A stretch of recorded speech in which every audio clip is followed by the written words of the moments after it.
السلام عليكم يا صديقي العسل. خلصنا سنة تانية ثانوي وداخلين على تالتة ثانوي. الألماني أخباره إيه معاك؟ الأجازة نسيتك الألماني؟ تعالى النهاردة هنراجع على الألماني سريعا قواعد اللغة الألمانية لسنة تانية، عشان وأنت داخل سنة تالتة تبقى أنت كده مستعد وعندك الطاقة وعندك المعلومة لسه حاضرة في ذهنك وقادر إنك تكمل. يلا بينا. يلا بينا.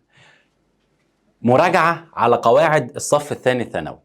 إحنا النهاردة هنراجع على 4 قواعد مهمة. المودال فيربن الافعال الناقصه زي ich kann ich möchte، وعندنا الامبراتيف لما انا اقول لك اعمل حاجه sprechen Sie Deutsch مثلا. عندنا الفرجانجنهايت الماضي، اتكلمنا عن war وهاتا، ده جزء، والجزء الثاني بنتكلم فيه عن التصريف الثالث للفعل. انا بتكلم ich habe gemacht ich bin gegangen، الحاجات دي كلها. وفي كمان عندنا حروف الجر vor وزايت وفير، هنشوفهم النهارده لان هم بيلخبطوا طلبه كتير. تعالوا نشوف اول حاجه معانا ايه. المودال فيربن الافعال الناقصه.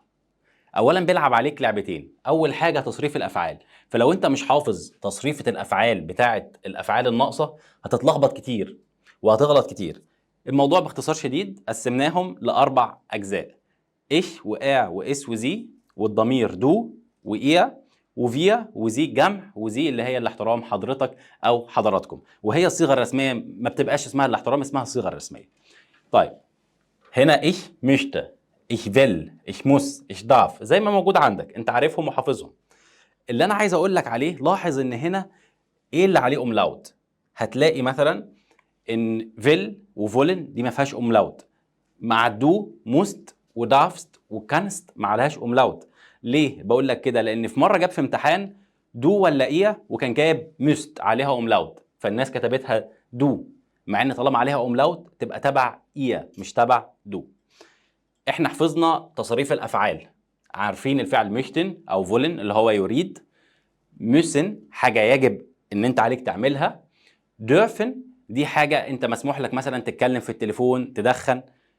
يستطيع ich kann، انا مثلا ich kann Sport spielen ich kann Fußball spielen، انا اقدر اعمل حاجه في هوايات مثلا اقدر اعملها. وكده كده هنخش على المعاني لان تاني حاجه المعاني بيلعب عليها. عندنا مثلا الفعل يستطيع بيقول لك ده في القدرات واللغات والموسيقى والهوايه، زي فيشكايت ميجليشكايت. اول لما تلاقي كلمه فيشكايت او ميجليشكايت ممكن تفهم ان هو بيتكلم على الفعل كونن اللي هو ich kann. طيب كده كده هناخد سؤالين برضو يوضحوا النقطه دي. عندنا الفعل يسمح، ده بيبقى فيه حظر ومنع او سماح بعمل شيء. لقيت فربوت يبقى دورفن وتزود عليها نيشت، دورفن وتزود عليها نيشت اللي هي بتنفي. انما لو لقيت allowed يبقى ده عايز الفعل دورفن بس من غير نيشت لان دي حاجه مسموح بيها. طيب müssen دي حاجه زي فليشت، يعني انا دلوقتي مثلا عليا اعمل الواجب، انت عليك تعمل الواجب، تحل الواجبات بتاعتك، ده شيء ضروري يا صديقي العسل، ما ينفعش نسيب الواجبات بتاعتنا ولا ايه؟ طيب بعد كده عندنا الفعل فولن، ده رغبه او نيه. اول ما تلاقي كلمه زي فيلا او ابزيشت او فونش امنيه حاجه بتمناها يبقى دي بتعني فولن. وكذلك برضو مشتن نفس الكلام، رغبه او نيه، عندنا فيلا ابزيشت وفونش. تعالوا نشوف الاسئله ممكن تيجي ازاي. زي ما انتم شايفين الاسئله كده: ich kann ولا muss ولا darf Deutsch sprechen. هل انا يجب ان اتحدث الماني، ولا انا مسموح لي اتحدث الماني، ولا انا اقدر اتكلم الماني واتحدث الماني؟ هنا بنتكلم على القدره، زي ما احنا كاتبين هنا ان الموضوع ليه علاقه باللغات. طيب من كان ولا موس ولا ضعف هي نيش تليفونيغن، بيتكلم على حاجه بيقول لك هي هنا ما نتكلمش في التليفون، فده معناه هل الواحد ما يقدرش، ولا الواحد ما يجبش عليه، ولا الواحد مش مسموح له يتكلم هنا بالتليفون؟ فالمقصود بيها هنا مش مسموح له يتكلم في التليفون. على موس ولا موسن ولا فولن دي هاوس aufgaben ماخن، هنا بنتكلم عن ان انا هعمل الواجب. اعمل الواجب هنا بالنسبه لك ده فليشت، فليشت ده حاجه انت ملزم انك تعملها. طيب اخترت موس ولا موسن، كده كده الزام فينفع موس او موسن. هنا على دي حاجه تدل على الجمع، اي شيء يدل على الجمع بصرفه التصريف بتاعه فين، موسن مع الجمع ده التصريف بتاعها. طيب من دي من الكلمات اللي بتدل على المفرد، علشان كده اتصرفت مع الفعل اللي هو ضعف، كاني بصرف مع المفرد مش بصرف مع الجمع. بكده جزء مودال فيرب نكون خلصناه. تعالوا نخش على الجزء اللي بعده. دلوقتي بقى هنتكلم عن فعل الامر. فعل الامر بيكون لثلاث اشخاص، انا ما اقدرش امر حد مش موجود، انا الامر يكون لحد قدامي بتكلم معاه. فانا عندي الضمير اللي هو ضمائر المخاطب، انت اللي هو دو، او ايا انتم، او زي اللي هو حضرتك او حضراتكم. فهتلاقي هنا زي كومن زي، ايا كومت، دو كوم. تعالوا نشوف الملاحظات الثانيه. بيقول لك لاحظ وجود علامه التعجب في اخر الجمله. العلامه دي مهمه جدا، عدم وجودها ممكن ينقصك درجات. كمان بص بقى على الضمير، لاحظ وجود او عدم وجود الضمير. فهنا مثلا مع زي لقيت الضمير نزل كومن زي، ايا كومت، بس مفيش الضمير ايا. هنا مفيش النهايه بتاعت دو، وكمان دو مش موجوده. يعني تاني، مع زي اللي حصل ان احنا صرفنا الفعل مع زي وخلينا زي تنزل زي ما هي وحطينا علامه التعجب. مع ايا شلنا ايا بس كنا مصرفين الفعل مع ايا وحطينا علامه التعجب. مع دو ما صرفناش الفعل اساسا، جبنا الجذر بتاع الفعل، الفعل كومن كاملا الجذر بتاعه اللي هو كوم، وحطينا بعديه ايه؟ علامه التعجب. فتاني الامر ما بيكونش غير لثلاث ضمائر، دو، ايا، وزي. كمان علامه التعجب ده شيء مهم جدا. واخر حاجه اتكلمنا عنها ان انت تلاحظ موجود الضمير ولا لا. طيب في بقى شويه افعال كده الجذر بتاعها بيتغير. ايه الجذر ده؟ تاني شايفين الفعل ده كومن مثلا، هنا الفعل في المصدر، الفعل كده في المصدر، الجذر بتاعه اللي هو باللون الازرق ده الجذر بتاع الفعل، ده اساسه. ففي افعال الجذر بتاعها بيتغير، في حرف بيتغير. زي مثلا الفعل هنا اللي احنا هنتعلمه النهارده اسمه sprechen. sprechen Sie، spricht وsprich. شايفين هنا بيقول لك بيتغير مع دو فقط هو اللي بيتغير معاه. فهنا بقت مش sprich بالاي، لا دي بقت بالاي، sprich. ودي بعض الامثله تانية.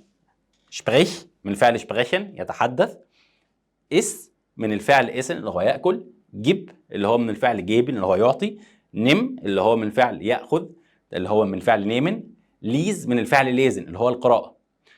فتاني كده سريعا بنعمل ايه واحنا بنتكلم عن الامر. الامر لثلاث ضمائر بس، دو، ايا، وزي.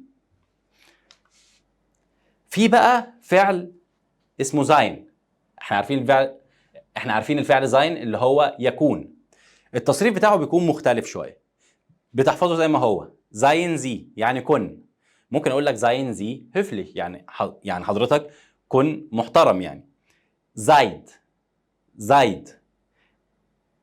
انا هنا ما حطيتش التي في الاخر لان زايد متصرفه مع ايا، وكمان ما حطيتش الضمير، فاقول لك زايد هوفلي. اقول لهم يعني انا بتكلم مع ناس اقول لهم زايد هوفلي كونوا محترمين.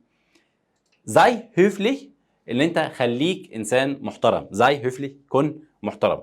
فالفعل زاين ده بيتحفظ زي ما هو لان هو مش ماشي على القاعده اللي انتوا شايفينها. طيب في بقى في الافعال المنفصله جبت مثالين. فعل اسمه ميت كومن. اقول لك كومن زي ميت تعالى معانا، كومن زي ميت تعالى معانا حضرتك. كومت ميت تعالوا معانا. كوم ميت دي معناها تعالى معانا، انا كده بتكلم مع دو. طيب فعل تاني عشان نبقى فاهمين الفكره، ان غوفن. هنا غوفن زي احمد ان اتصل حضرتك باحمد. هنا غوفت احمد ان اتصلوا باحمد. هنا غوف احمد ان اتصل باحمد. احنا كده شفنا شكل الفعل الامر بيبقى عامل ازاي. الجزء ده تقيل شويه، بنتكلم على الفرجانجنهايت، بنتكلم عن الماضي.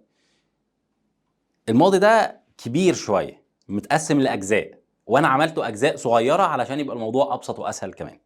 اول حاجه هنتكلم فيها علامات تدل على الماضي. تاني حاجه هنتكلم فيها البريتيرتوم، ده صيغه من صيغ الماضي اللي بنقول فيها فا وهاتا. كمان عندنا البيرفكت، صيغه من صيغ الماضي اللي هو بيبقى زاين او هابن مع التصريف الثالث للفعل. كمان عندنا الافعال اللي بتاتي مع زاين، هنحفظ الافعال اللي بتيجي مع زاين والباقي اكيد جاي مع مين؟ مع هابن. موضوع بسيط. طيب اول حاجه بدانا بيها علامات تدل على الماضي. انا بتكلم على فوا جيستر، اول امبارح فوا جيستر. وسهلها على نفسك، اقسم الكلمه دي كلمتين، فوا وجيستر، فدي برضو كلمات بتدل على الماضي. يبقى انا لما اقابل فوا جيستر او فوا او جيستر دي كلمات تدل على الماضي. früher قبل ذلك، letzt الاخير، ممكن اقول لك letzte Woche الاسبوع اللي فات. damals انا ذاك يعني وقتها، يعني انا بتكلم على حاجه في ماضي فاقول لك حين ذاك. طيب heute morgen النهارده الصبح. النهارده الصبح ده كان في الماضي كده، لان انا دلوقتي مثلا الظهر او العصر او المغرب او بالليل، فلما اقول لك النهارده الصبح يبقى انا كده بتكلم في الماضي. او اقول لك تاريخ قديم زي 1992 مثلا، ده تاريخ قديم، يبقى انا كده معناها ان انا بتكلم في الماضي. ليه بنعرف العلامات اللي تدل على الماضي؟ لان انا من خلالها هبقى فاهم ان انا بعد كده هبقى بتكلم من خلال البريتيرتوم او البيرفكت. ما ينفعش اتكلم بالبريزنس، ما ينفعش اتكلم بالمضارع، انا كده هتكلم بالبريتيرتوم او البيرفكت. تعالوا نشوف بقى الجزء ده بتاع البريتيرتوم هيكون ماشي ازاي. البريتيرتوم مقسوم لجزئين، يا اما فا يا اما هاتا. فا يعني كنت، ايش فا يعني انا كنت، ايش هاتا يعني انا عندي. تعالوا نشوف ايش هاتا بتيجي معاها ايه وايش فا بتيجي معاها ايه. طيب بيقول لك ايش هاتا بتيجي مع الاشياء اللي بمتلكها. ايش هاتا اوتوس، كان عندي سيارات. ايش هاتا بغودا، ده فرد من افراد العيله، او دي انا عندي اخوات. ايش هاتا كان عندي اخوات. ايش هاتا دويتش، انا كان عندي الماني. انا كان عندي ماتا، كان عندي حساب. طيب ايش هاتا ابايت، انا كنت شغال، كان عندي شغل. وانا جمعتها لك بكلمه تعرفها، وهنا انا جمعتها لك بكلمه تعرفها معاها. ابايت الشغل، معاه جلد بيجيب فلوس، الشغل بيجيب فلوس. ايش هاتا ابايت ايش هاتا جلد. هنا بيش اللي هو يعني النحس، السعاده والحظ اللي هي جلوك، فانا ينفع اقول ايش هاتا بيش او ايش هاتا جلوك. طيب عندنا كمان لو انا جعان او انا عطشان ينفع استخدم الفعل ايش هاتا، اقول ايش هاتا هونجا انا عندي جوع. ايش هاتا دوست انا عندي عطش، دي معناها انا عطشان او انا جعان. طيب عندنا كمان شتريس انا عندي ضغط. ich hatte Stress كان عندي ضغط. ich hatte Lust كان عندي نفس ان انا اعمل الحاجه دي او عندي رغبه ان انا اعمل الحاجه دي. ich hatte Zeit و ich hatte Geld. انا هنا كررت جلد مرتين ليه؟ لان Arbeit بتيجي معاها جلد بفكرك بيها، والوقت ذات نفسه فلوس، الوقت ده غالي جدا، فانا حاولت ان انا احفظها لك بالطريقه دي. فايش hatte Arbeit ich hatte Zeit ich hatte Geld. اخر حاجه الامراض. ich hatte Grippe ich hatte Fieber ich hatte Kopfschmerzen، عندي صداع، عندي حمى، الكلام ده كله الامراض بنستخدم معاها ich hatte. طيب لو جينا نتكلم على ich war. ich war اول حاجه بتيجي معاها الصفه. ich war krank انا كنت مريض. تخيل بقى انت ممكن تقول ich war krank انا كنت مريض. ich hatte Fieber يعني انا كنت مريض وكان عندي حمى. طيب بنحاول نربط الكلام مع بعضه عشان انت تبقى فاهمه وعارف تتكلم بيه كمان لو حبيت تعمل بيه مقال مثلا. ich war krank انا هنا بتكلم عن صفة. ich war 19 Jahre alt انا بتكلم عن عمر. ich war dort هنا بتكلم عن ظرف زمان او مكان. ich war dort هنا dort معناها هناك. ich war Lehrer دي وظيفة، وما تتلخبطش ما بين الوظيفة والاربايت. كلمة اربايت بتيجي مع ich hatte، انما الوظيفة مثلا اللي انا هستخدمها يبقى بستخدم معاها ich war Lehrer انا كنت مدرس. ich war Schauspieler انا كنت ممثل. الوظيفة نفسها المسمى الوظيفي ده بتقول معاه ich war، انما كلمة عمل اللي هي arbeit بتستخدم معاها ich hatte. اخر حاجه ايش فا بتيجي معاها مع الوقت او مع احنا قلنا ظرف الزمان، هنا بقى جايه مع حرف الجر وظرف زمان كمان. ده حرف جر. 8 Uhr um 8 Uhr da. ich war um 8 Uhr da يعني انا على الساعه 8 كنت هناك. فدي اول حاجه بيلعب عليها المعنى، هتستخدم ايش هاتا ولا ايش فا. تاني حاجه بيلعب عليها هي التصريف، تصريف الفعل فا وتصريف الفعل هاتا. فهنا مثلا ich وer واس وزي بتبقى فا، مع دو بتبقى فاست، مع اي بتبقى فات، ihr بتبقى فات، wir وزي اللي هي حضرتك بتبقى waren. طب بالنسبة لهاتن ich وer واس وزي بتبقى hatte، du بتبقى hattest، ihr بتبقى hattet، وvir او زي بتبقى hatten. تعالوا نشوف السؤالين دول، ده مثالين نحل عليهم. تعالوا نشوف السؤالين دول سؤالين نحل عليهم. heute Morgen war ولا hatte ولا waren ich krank. heute Morgen احنا قلنا دي من الكلمات اللي بتدل على الماضي. طيب يبقى احنا كده بنتكلم في الماضي. ich بتتصرف مع ايه؟ ich بتبقى war او hatte، وانا عندي هنا war او hatte. طيب يبقى انهي واحده اللي فيهم الصح؟ هنا بيقول لي ich نقط krank.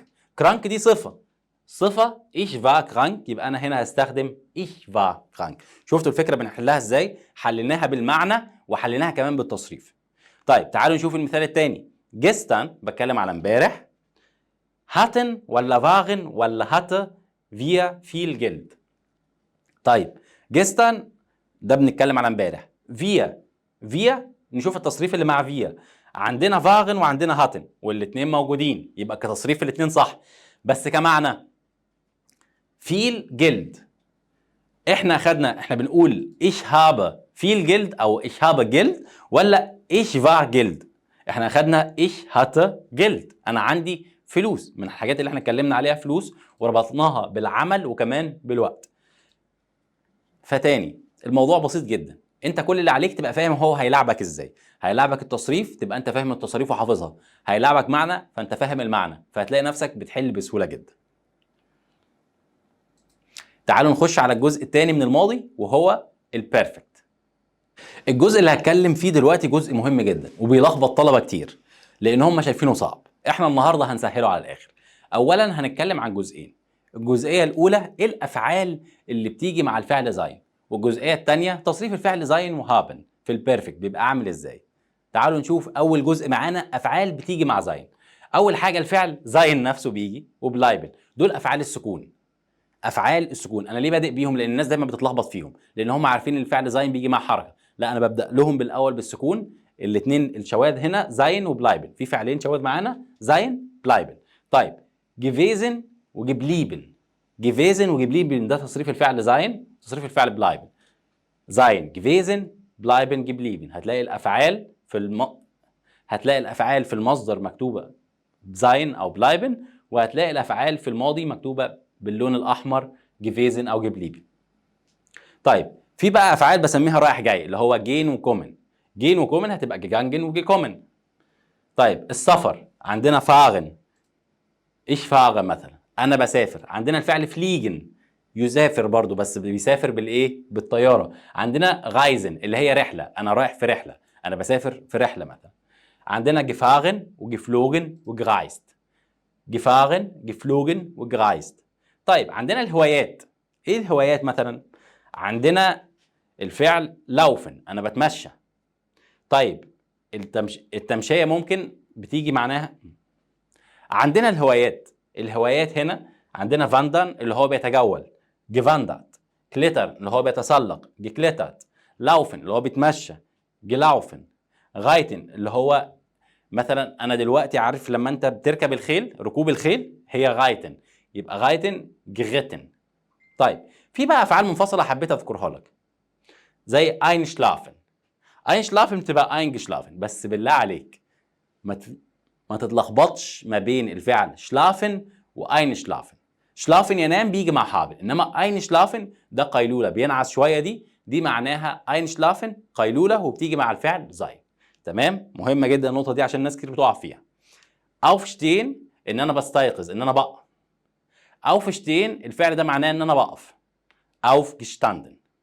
عندنا الفعل شباتسيرن جين انا بتمشى، التمشيه نفسها شباتسيرن جيجانجن. كل دي افعال بتيجي مع زين. طب والباقي بيجي مع هابن وانت مغمض. تمام؟ طيب تعالوا نشوف بقى التصريف بتاعت الافعال، لان هو هيلعب معاك في المعنى. اولا انت تبقى شايف الفعل ده بيجي مع هابن وزين. بعد ما انت عرفت الجزئيه دي هيلعبك برضو على تصريف الفعل، فلازم تبقى انت عارف تصريف الافعال. مع ايش بتبقى بين وهاب، مع دو بتبقى بيست وهاست، مع ايه واس وزي بتبقى است او هات، ايه بتبقى زايد او هابت، فيا وزي الاحترام بتبقى زند او هاب. كده احنا بالنسبه لنا فهمنا ايه اللي يجي مع زين، وفهمنا كمان تصريف الافعال. انت لازم تكون حافظ الافعال. تعالوا بقى نشوف الامثله عليهم واحنا بنحل هيبان احنا فاهمين ولا لا. بيقول لك هويتا مواجن انا بتكلم على النهارده الصبح، ده جزء من الماضي من الكلمات اللي بتدل على الماضي عرفنا ده. بن ولا هابه ولا است ايش جفاغن. ايش بيجي معاها ايه؟ انا هبدا دلوقتي في التصريف. ايش بيجي معاها التصريف بن وهابه، يبقى انا عندي بن وهابه صح. طيب انا كده محتاج افهم الفعل ده ذات نفسه بيجي مع هابن ولا زاي. فقال لك جفاغن. جفاغن من الافعال اللي بتيجي مع زاين، يبقى انا هختار اللي هو بن. بن لان هو مصرف مع ايش. فعل زاين اللي هو جفاغن، فاغن بيبقى جفاغن مصرف مع زاين، فتبقى بن لان هي ايش بن. طيب جستن بتكلم عن الماضي امبارح. هابه ولا هات ولا است فيل جيجسن. امبارح هو كل كتير. هل الاكل ده من الافعال اللي احنا قلناها مع زين؟ ما كانتش من ضمن الافعال اللي قلناها مع زين، يبقى هو جاي مع هابن. يبقى هاب او هات صح. ايه اللي هيفرق؟ تصريف الفعل. هو جاي مع ايه اللي هي هو. ايه قال لك هات، يبقى هات هي الاجابه الصحيحه. وبكده نكون خلصنا الجزء بتاع الماضي كله. اولا الكلمات اللي بتدل على الماضي، ثانيا البريتيرتوم، وكمان اتكلمنا على الجزء بتاع البيرفكت. ودلوقتي احنا في اخر جزء في مراجعه القواعد. بنتكلم عن 3 حروف بيلخبطوا طلبه كتير جدا وبيوقعوهم في الدرجات في الامتحانات. اول حاجه اللي هي فوا معناها قبل، زايت منذ، für لمده. بيلخبط الطلبه لان في حاجه بتجيب داتيف وحاجه بتجيب اكوزاتيف، حاجه في الماضي حاجه في المضارع، حاجه بتغير الحروف والحاله الاعرابيه. فتعالوا نشوف كل حاجه فيهم واحده واحده. اول حاجه المعنى بتاعهم. فوا معناها قبل، حاجه حصلت وقتها وخلصت. زيت حصلت زمان ولسه مستمر لغايه دلوقتي. für لمده. قبل بتيجي معاها داتيف، وكذلك زيت بتيجي معاها داتيف. فوا بيجي مع داتيف، زيت بيجي مع داتيف، für هي بس اللي بيجي معاها اكوزاتيف. فوا بنتكلم عن الماضي، حاجه حصلت وانتهت في الماضي. زيت ده مضارع، حاجه حصلت ومستمره لحد النهارده. انا مثلا بتعلم الماني بقالي سنتين، انا بدات من سنتين بس لسه بتعلم لغايه دلوقتي، فده مضارع. انما مثلا انا عملت حادثه من سنتين، حاجه حصلت وانتهت وخلصت، فده هستخدم فيها فوا. انما انا بقالي سنتين بتعلم الماني، انا لمده سنتين، انا بتعلم الماني لمده سنتين. فيا فيا يعني انا هستخدم ساعتها اقول فيا لمده سنتين كنت بتعلم الماني. طيب نيجي بقى السؤال اللي يلخبط. طيب جميل جدا، السؤال عنها بيكون ازاي؟ فور بيبقى السؤال عنها بفان، متى حاجه حصلت فبسال عنها متى حدثت.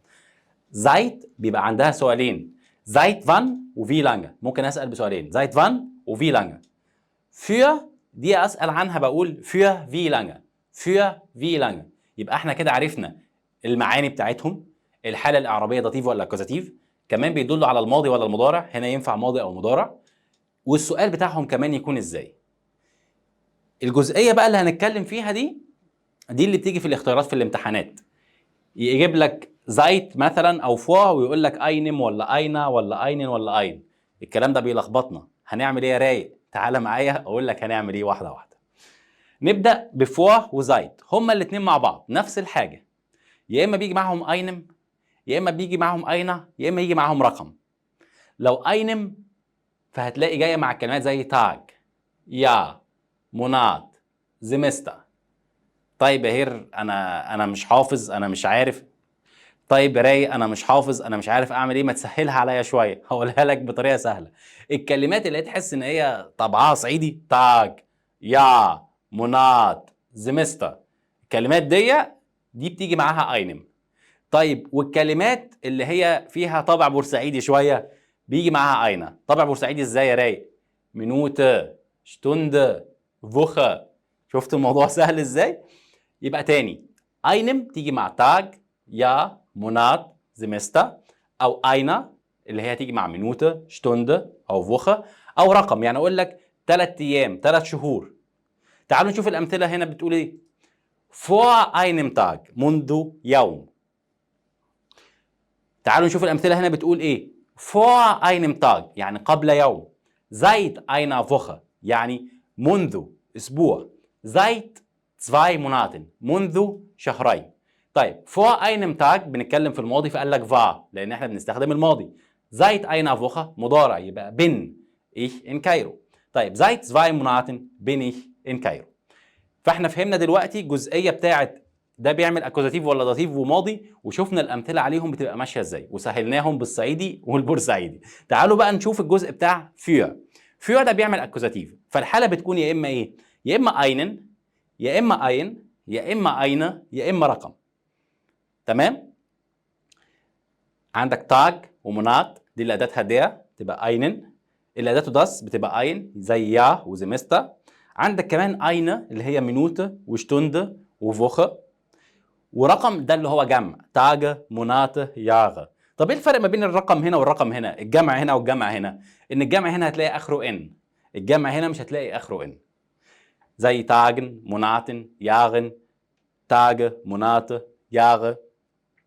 لما الكلمه اساسا ما يكونش فيها ان وتجمعها ويبقى فيها ان، يعني الجمع بتاعها ما فيهوش ان، بس لما الجمع تتحط لها ان فكده بقت في حاله الداتيف. انما ممكن يبقى كلمه مثلا الجمع بتاعها فيها ان، فده عادي، انت لازم بقى ساعتها تركز تعرف ده اكوزاتيف ولا داتيف.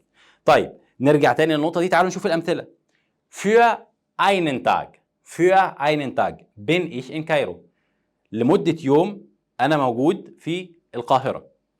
für ein Semester bin ich in كايرو، يعني لمده فصل دراسي كده انا موجود في القاهره. für eine Woche bleibe ich hier، يعني لمده اسبوع انا هنا. كل ده بنتكلم بصيغه المضارع. تعالوا نشوف في صيغه الماضي بيقول ايه. für 2 Tage bin ich hier geblieben. فزي ما انتم شايفين كده für مره بتيجي مع المضارع ومره تيجي مع الماضي، ينفع نستخدمها مع الاثنين. انما vor وزايت واحده بتيجي مع المضارع زي زايت، انما vor بتيجي مع الماضي. انما هنا für ينفع تيجي مع الاثنين. vor ماضي فقط، زايت مضارع فقط، für ماضي ومضارع. كده احنا فهمنا كل حاجه. فهمنا اولا المعنى بتاعها ايه، الحاله الاعرابيه داتيف ولا كازاتيف، بتيجي في الماضي ولا المضارع، ايه الاسئله بتاعتها، وايه كمان امثله عليها. تعالوا دلوقتي ان احنا نشوف سؤالين صغيرين كده نجاوب عليهم بحيث نطبق على الفكره ونبقى فاهمين. زي ما انتم شايفين هنا für einem ولا einer ولا einen Tag bin ich gefahren. طيب für ده بيعمل اكوزاتيف ولا داتيف؟ für هنا مكتوب ان هو بيعمل اكوزاتيف، وهنا einen واين واينه. هل فيهم اينه واينم؟ لا، يبقى einen هي الصح. für einen Tag bin ich gefahren. طيب المثال الثاني بيقول لك seit 3 منذ 3 Tage ولا Monaten bin ich verheiratet، يعني منذ 3 اشهر انا متزوج. طيب هنا seit 3 Tage ولا Monaten، seit بيعمل ايه؟ seit هنا بيقول لك بيعمل داتيف، وهنا في رقم. اي جمع اخره ان، هل تاج اخرها ان؟ لا، موناتن هي اللي اخرها ان. seit 3 Monaten bin ich verheiratet، يعني منذ 3 اشهر انا متزوج. بكده احنا نكون خلصنا في الافولج بنجاح شديد ليكم. الماني برواقه، مفيش ابسط ولا اروق من كده. اشطر اب، تعليمك بقى اشطر.